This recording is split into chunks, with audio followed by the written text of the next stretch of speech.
It's been obviously fantastic, and she's been a little joy of heaven. But at the same time, it's a more responsibility. No one expected this from a 9-year-old princess, but when she took the stage, the entire audience froze. Cameras flashed, murmurs spread through the grand hall, and then a deafening silence.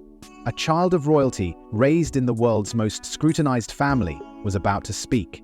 And when she did, she didn't just read words from a prepared script. She delivered something unexpected, something powerful, something that sent shockwaves through an entire nation. The royal family has spent decades crafting a perfect image, one of honor, dignity, and unshakable tradition. But behind the grandeur of Buckingham Palace, behind the carefully orchestrated public appearances, lay a truth so devastating that it threatened to shake the monarchy to its very core.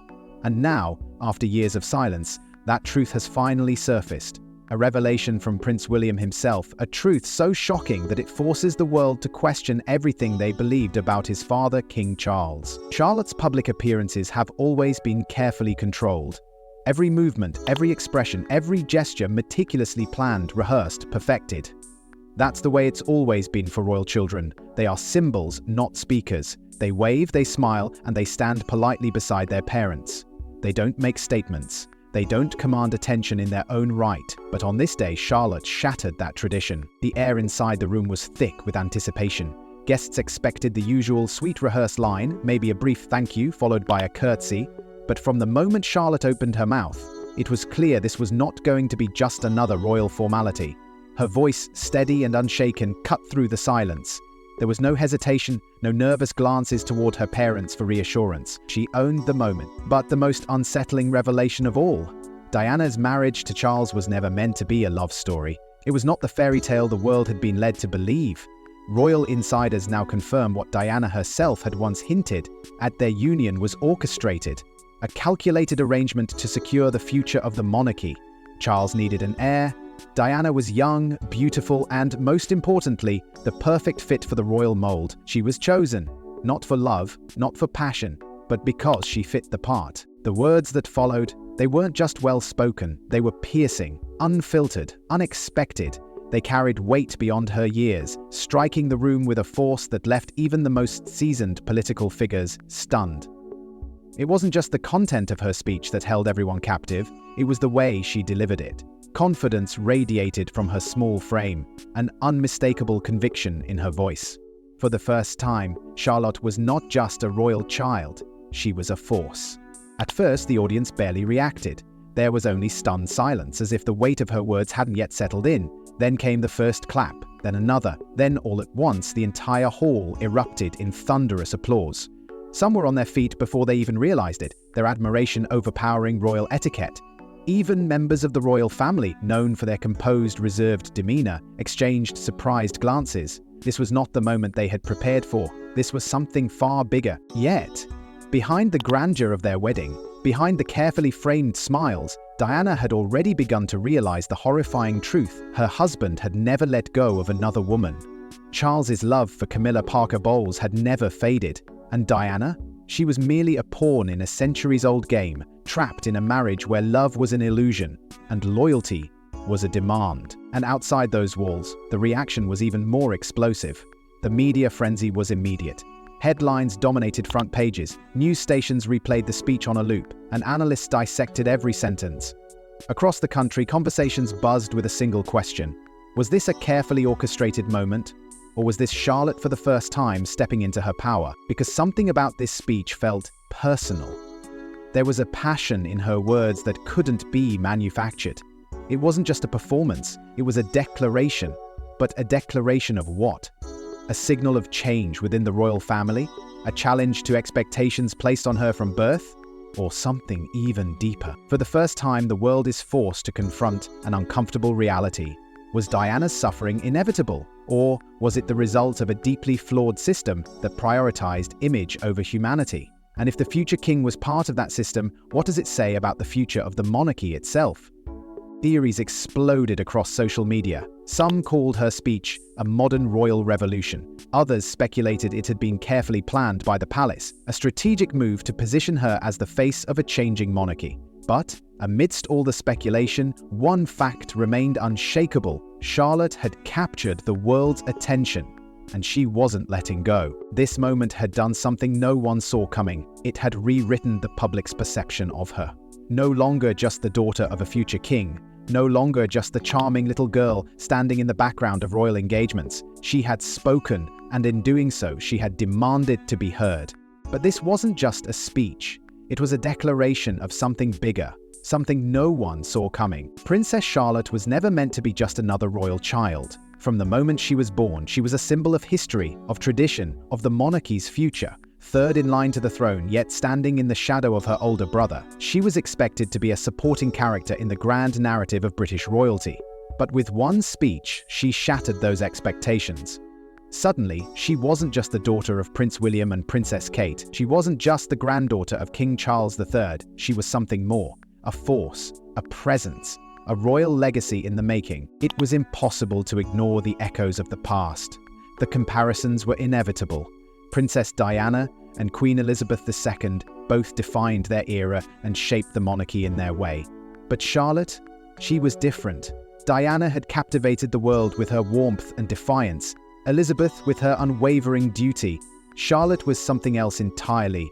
A child who had yet to be burdened by the weight of the crown, yet somehow already carrying its influence. The world had seen royal children before, but never one quite like this. For centuries, royal speeches have marked defining moments in history.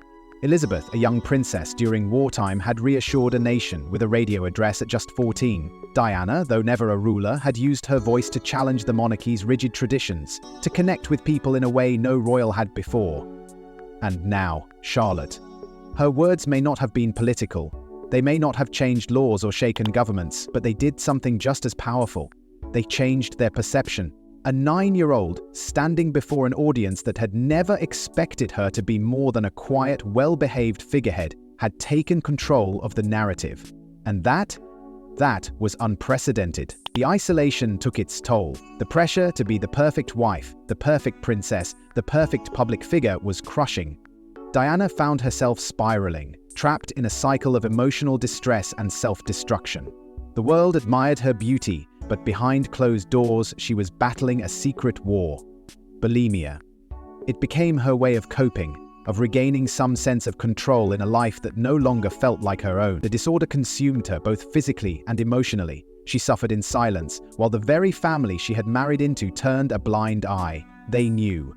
They all knew, and yet, no one helped. Yet, none of this had happened in isolation. Behind her always were Prince William and Princess Kate, the modern face of the monarchy. Their influence was undeniable. They had raised their children in a delicate balance of tradition and normalcy, shaping them not just as heirs to history, but as individuals.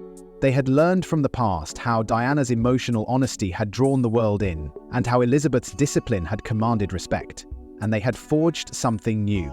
Charlotte wasn't just being raised to exist within the royal machine, she was being prepared to shape it. The expectations placed on royal children had always been clear. They were meant to be seen, not heard, to represent but never to reveal. They were the image of stability, not the voice of change. But Charlotte had broken that rule. This speech wasn't just a carefully crafted moment for public admiration, it was a deviation, a departure, a sign that she might not follow the path laid out for her. And that was what made it so shocking. But this wasn't just about family traditions.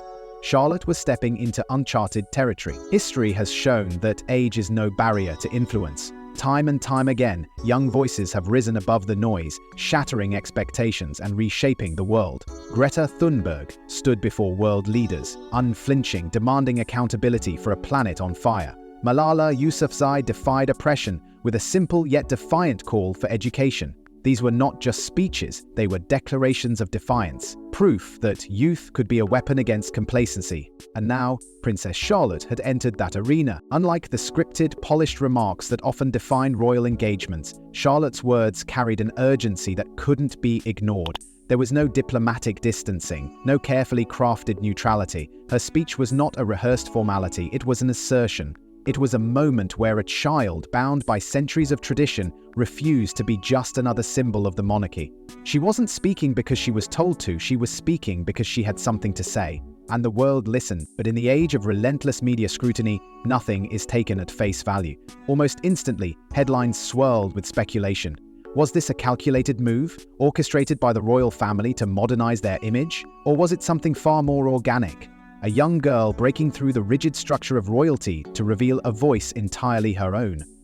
Analysts dissected every word, every pause, every expression. Some called it a carefully managed PR maneuver. Others saw it as something the monarchy could never fully control. Because the truth was simple: authenticity cannot be manufactured. And this felt real. Beyond the palace walls, her words resonated far beyond the usual royal watchers and political commentators. Children, teenagers, young adults, people who had never seen themselves reflected in the monarchy, found something different in Charlotte's voice. She wasn't just speaking as a royal, she was speaking as one of them. And for the first time, the idea of monarchy wasn't just about crowns, titles, or history. It was about the future. A future shaped not by tradition alone, but by the voices willing to challenge it. Because Charlotte wasn't just making a speech, she was making a statement about the future of the monarchy. No one expected it. Not from a child born into British royalty, raised under the weight of tradition and the ever-watchful eye of the public. But when Princess Charlotte spoke fluent Spanish, the world took notice. This wasn't just a charming anecdote or a parlor trick of aristocracy. This was something far more revealing. A hidden talent, a skill that hinted at something greater, a future no one had anticipated. From an early age, Charlotte had been surrounded by languages. Not from her royal tutors, not from diplomats or foreign dignitaries, but from someone far more influential in her daily life. Her nanny, Maria Teresa Turombalo, a woman from Spain who became more than just a caretaker. She was an influence, a presence, a quiet force shaping Charlotte's world. While most royal children are raised in an insulated environment, protected from outside cultures, Charlotte had something different, something rare. From the moment she could form words, she was absorbing more than just the English spoken by her family. Spanish became part of her reality, woven into her childhood in a way that would change how she connected with the world. The ability to speak multiple languages is not just a skill. It is power. It is access. It is a bridge between worlds. For centuries, royals have relied on interpreters, advisors, on carefully managed translations. But Charlotte, she could speak for herself. In a world that was growing smaller by the day, where diplomacy was no longer dictated solely by heritage, but by connection, her fluency in Spanish set her apart. It positioned her as more than just another royal figurehead. It made her something else entirely, a potential global diplomat in the making. The impact of this went beyond palace walls. Language is an influence, and Charlotte's ability to communicate beyond the confines of English gave her a reach beyond her predecessors. The Spanish-speaking world spans continents: Spain, Latin America, and the ever-growing Hispanic communities in the United States. For the British monarchy, a family often seen as distant, disconnected from the changing world, this was a shift, a glimpse of a modernized royal, one that could step beyond the traditions of the past and into a role that truly resonated with the world at large. But what did this truly mean for her future? Was this a subtle but deliberate preparation for something bigger? A calculated effort to groom her for a role that extended beyond British soil? Or was this simply a reflection of the times, a young girl unknowingly becoming a symbol of what the monarchy must become to survive? One thing was certain: Charlotte was no ordinary royal. She was not just following a path laid before her, she was creating her own. But beyond language, Charlotte possesses something far more powerful, an ability to shape the world's perception of the royal family. She is just 9 years old. She has no official title beyond princess, no corporate endorsements, no personal business ventures, yet she is already wealthier than most monarchs throughout history. Princess Charlotte is not just a royal child, she is an economic powerhouse. A force that has reshaped industries without ever making a single business decision, a name that has become synonymous with financial influence, and the world calls it the Charlotte effect. In an age where celebrity culture dominates consumer behavior, Charlotte has become an unexpected icon. Every outfit she wears, every accessory she carries, every seemingly small fashion choice becomes an overnight sensation. The moment she is seen in a cardigan, a dress, or a pair of shoes, retailers brace for impact. Because they know what happens next. Sales explode, websites crash, products that sat quietly on store shelves for months suddenly sell out in hours. It is a level of influence that seasoned Hollywood stars and social media moguls can only dream of. And yet, Charlotte has never once promoted a brand. She does not have an Instagram account, she does not speak in advertisements, but the market reacts to her as if she does. It all started the moment she was born. The shawl she was wrapped in outside the hospital became an international bestseller within days. A baby, only hours old, had unknowingly ignited a frenzy. As she grew, so did her impact. Every carefully chosen outfit selected by her mother, Catherine, Princess of Wales, became the subject of analysis. Every time she stepped into the public eye, brands watched closely, waiting for the next seismic shift. And it wasn't just the luxury designers that benefited. Small, niche brands, many of which had never seen global success, found themselves thrust into the spotlight. A simple dress, once handmade by an unknown designer, could suddenly become the most sought-after piece in children's fashion. It was an empire built without intention, a dynasty of influence that stretched far beyond palace walls. But what makes Charlotte's financial power truly astonishing is the scale of it. Her estimated net worth, tied directly to her influence on consumer behavior, surpasses that of her older brother Prince George. The heir to the throne, the future King of England, has been economically outshined by his younger sister. The numbers are staggering. Billions of dollars in retail value can be traced directly to her impact. A child who has never set foot in a boardroom controls a market that spans continents. And businesses know it. They fight for even the smallest connection to her. Designers adjust their collections, hoping for a moment in the royal spotlight. Even without a single sponsorship, Charlotte is one of the most valuable names in global retail. But money and fashion aren't her only weapons. Charlotte is using her influence for something even more remarkable. Most children spend their early years shielded from the complexities of the world. They play, they learn, and they grow, untouched by the burdens of responsibility. But Princess Charlotte, she is different. While other children her age are concerned with school and hobbies, Charlotte is already making an impact beyond the palace walls. At just 9 years old, she stepped into the world of philanthropy, not as a figurehead, not as a child being paraded for publicity, but as an active participant, a princess with a heart for giving, a royal who is learning, even at this tender age, that privilege comes with purpose. Her involvement in charity work isn't a staged royal engagement. It isn't a carefully curated photo opportunity. It is something deeper, something real. Through the Royal Foundation Center for Early Childhood, an initiative close to her mother's heart, Charlotte has been seen taking part in donation drives and sorting clothes and toys for children in need. But it isn't just about the actions. It's about the way she carries herself, the way she interacts with the people she meets, the way she takes time to understand, to ask questions, to engage. She doesn't just observe, she contributes. And in those moments, a striking resemblance to someone from the past emerges. Princess Diana, the people's princess, a woman who redefined what it meant to be royal. Diana didn't just shake hands, she embraced. She didn't just sign checks, she changed lives. And now, decades later, the echoes of her compassion can be seen in her granddaughter. The same instinct to connect, the same desire to use her position for something meaningful.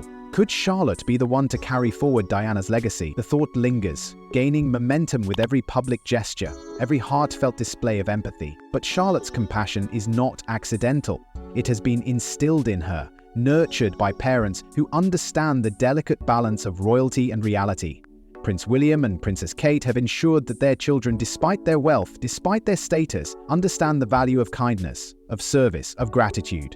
They have taken great care to raise them in a world where they are not just spectators, but participants, where giving is not an obligation, but a way of life. Yet, this is only the beginning. The question is not whether Charlotte will continue this path, it is how far she will go. Could she one day be the princess of the people, a modern royal who bridges the divide between monarchy and society in a way no one has before?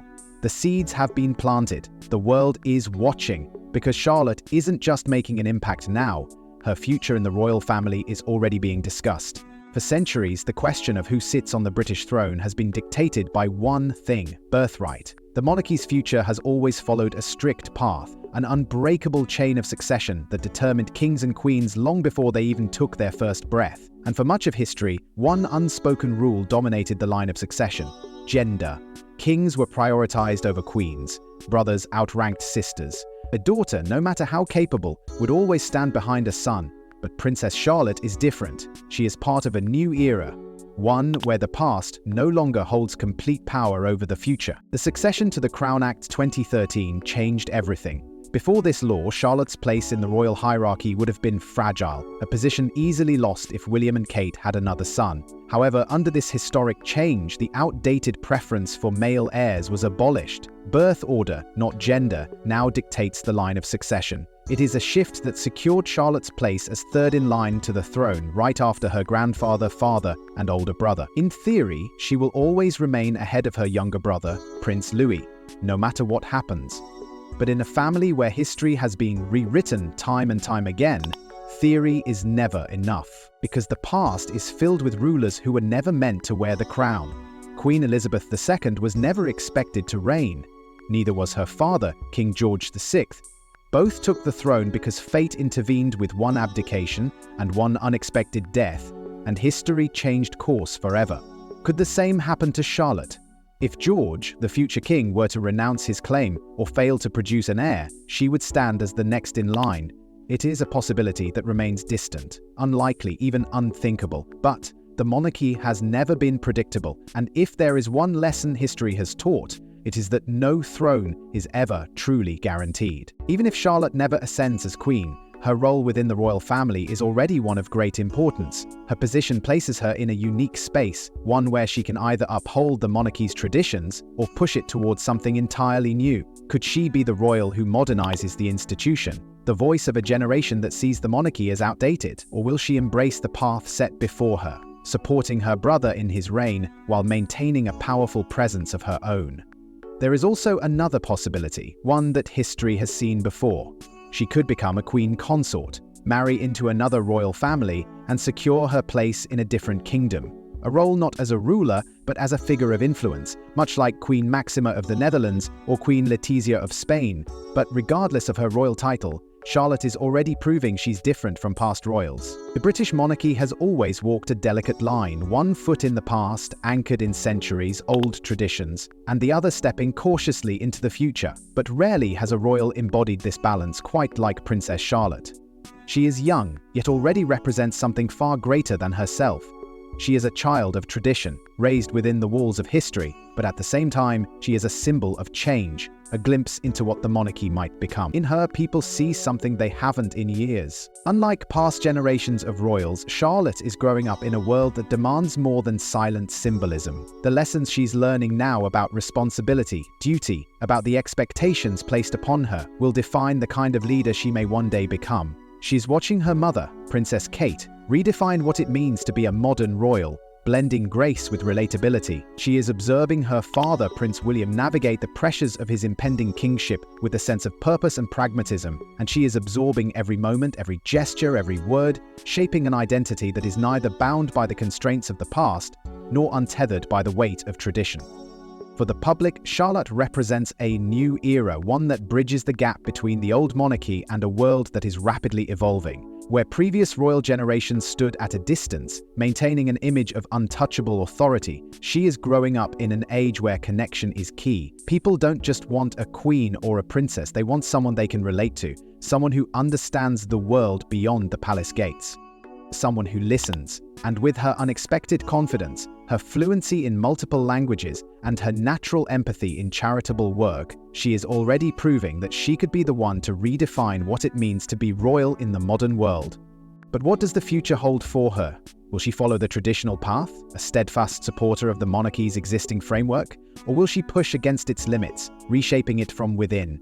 Could she be the first royal of her generation to bring the institution into true alignment with the people it serves? The questions linger, unanswered, yet undeniably important, because Charlotte's role is far from predetermined. The monarchy has changed before, and if history has proven anything, it will change again. Charlotte's journey has only just begun, but if this speech is any indication, she's already shaping the future in ways no one expected. Share your thoughts in the comments section, don't forget to like and subscribe, and we will see you in the next one. To this day, the mystery lingers. Was it simply a tragic accident, or was it something more sinister? Many believe the royal family knows more than they're willing to admit. Too many coincidences, too many secrets. Diana had always been one step ahead of the truth, but when she got too close, did someone decide she had to be stopped?